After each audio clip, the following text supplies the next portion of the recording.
Life on Mars by Hannah Sawtelle.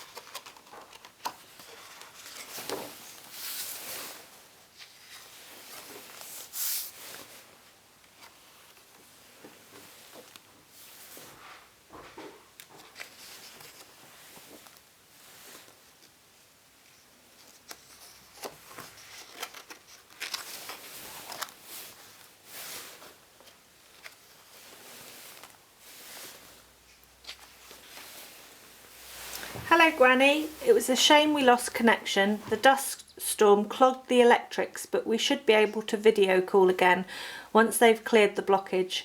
For now I can send you written messages. It's been good for me and Mum to see yours and Lily's faces. Even if we get screen freeze, I don't feel so distant from you. It cut out just when you were telling us about the snow. Did Lily go for a walk in the end? I miss snow. I'm still getting used to being here on the red planet. A Mars day, or Sol as we call them, is 40 minutes longer than your Earth day,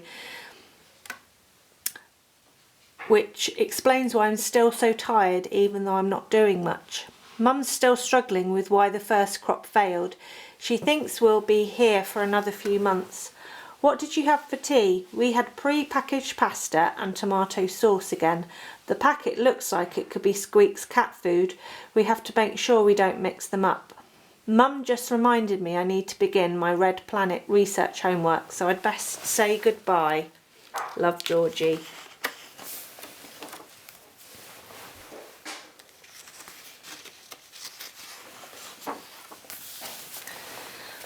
I learnt yesterday that a year on Mars is the same as 1.88 years on Earth, and now I'm confused about how long we're staying. I also found out we have the same seasons as Earth, just more extreme. For homework, I had to make a model of a Mars landmark, so I chose the Olympus Mons volcano, which the teacher said is the tallest and biggest in the solar system. Has Mum messaged you recently? She's quite tired and not getting much sleep, but she tells me not to worry and that she's nearly ironed out any final issues. She's spending a lot of time at the domes, checking whether seeds are growing. I miss you. Only a few months now, hopefully, until we're all united again. Give Lily a stroke from me.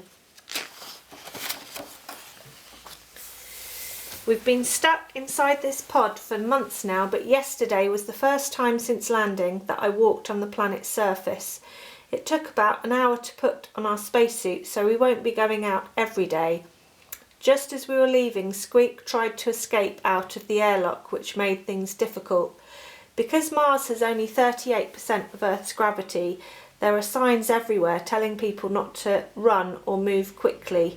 I think the low gravity means that if we're not careful, we could end up bumping into each other. In the shop, you can open up your helmet, which makes things a bit easier, even with the gloves. It's still basic supplies and the shelves are quite empty, but this week saw the first chocolate delivery.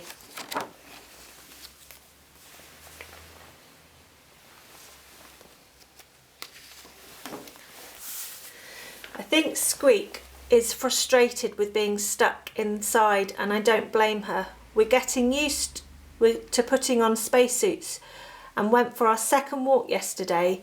A few people came up to Mum asking her questions about when fresh vegetables will be available, and some were a bit cross with her, which I didn't like. I wanted to say something to them about how hard she's working and that she's only doing her best. She told me afterwards it's mainly because a few of the families here are frustrated about school not yet opening. Must admit, I was hoping to have made some new friends by now. Although we get to meet as a class on a video call, it's not the same, and I'm glad I have Squeak for company. Mum was annoyed with all the orange dust in the pod when we came home despite the airlock. Love, Georgie.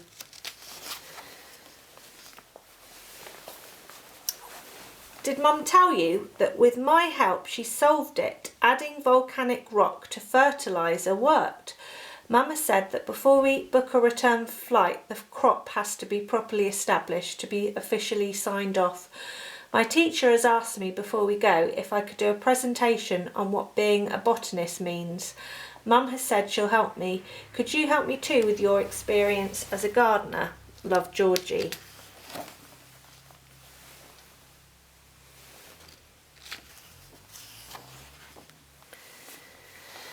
Granny, it was so lovely to video call you again after all this time. We've had our first meal on the Red Planet using fresh vegetables. I hope you've not been too lonely while we've been gone. I can't believe it's been over a year since we saw you, and soon I'll be able to see you in person, not through a computer screen. Mum said she'll call you when we know exact dates and timings. Love, Georgie.